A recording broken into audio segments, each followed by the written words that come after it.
Hi, welcome back.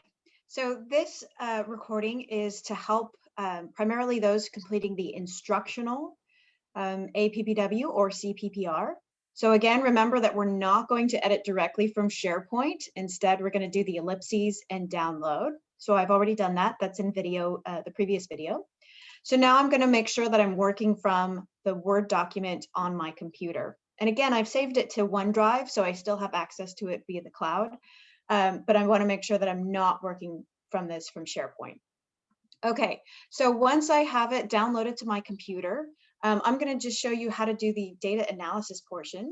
So if you hover over the links that are within the document, if you hold down Control and click on that link, it'll go ahead and open up the appropriate web page. Now there's a couple of things to note here. So I'm going to go ahead and show business, right? So we want to actually unclick the all. I'm going to choose business, all right? And as I click away, that will remove that long list. Now, there's a couple of things that I want to pay attention to. So this is automatically showing that my enrollment has dropped, but there are some changes that have occurred in business that I know about, right? So I know that the 170s were all moved for the prefix, right? So that's not really representing the same thing from 2015 to 2016. So I'm going to remove those 170s. And then also, I know that business 201A and 201B were also changed to a different prefix. And also these ag classes were changed to an ag business class. So I'm going to remove those so that I make sure that I'm comparing apples to apples and really understanding what's going on with my business enrollment. Now, one thing to consider here is maybe I want to look at not dual enrollment. Maybe I want to make sure that I am looking at dual enrollment, right? Or we could do all. Okay, and you might want to look at these a little bit differently, and then you can include any of the pictures that you find interesting. So once I see that here I'm including all, right, or I could maybe do not dual enrollment and look at that. Now I have a more consistent picture, and this is more in line with what I was expecting. And of course, we also have that possibility for looking at not CMC or only looking at CMC, and we've only recently started offering CMC courses in business.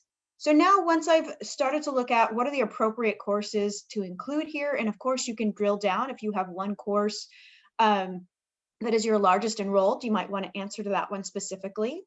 And so basically we want to capture each image that we're going to speak to. And so at the bottom here, we'll see download. And so I'm going to download it as an image. And so I'm working from my Cuesta laptop. And so when I open this, there's two things that I'm going to do. So one, I'm going to click on the ellipses and I'm going to hit save as, just so that I know that in case anything happens, I have it saved. And so I save it in my OneDrive and I've created a program review folder. And so I went ahead and tested this first. And so now I have that saved. And so now when I save the document, I'll also have the pictures saved separately. The other thing that I'm going to do is right click. And this is the easiest way to get it into my document. If I hit copy, and then I go to my document right away, then as I right click again, you'll see that there's paste, and there it is in my document. Now, sometimes there's a little bit of extra white space. One of the things that you can do is if you double click on the image, it'll take you to the picture tools, the format option. And one of the things that you can do is crop it. So I don't necessarily need to crop out that information, but if I wanted to, I could by just clicking the crop button. All right, and so now it won't show up, and now I get a much better picture. All right, so the next video we're going to do is about alt text. So I hope that helped.